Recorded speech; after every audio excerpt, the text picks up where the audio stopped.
Hey everybody, once again welcome back to Financeable YouTube channel. Today in this video, I'm going to show you how you can download InvestingNote in your mobile phone, so make sure you follow my step till the end.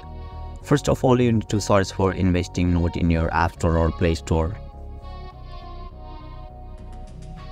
Now right after that, you'll be able to see an app at top where it is distinguishable by its logos on screen. And it's developed by InvestingNote itself, and don't forget you'll find the download option at right side. Just click on it and your download will begin automatically. So yeah, finally once your download gets completely to open and you will be able to access it.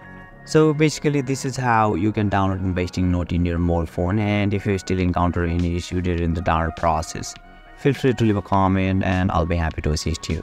If you found this video helpful, please give it a thumbs up, and if you are new to this channel, make sure to hit the subscribe button and set the bell icon to on so that you can stay updated with our latest content.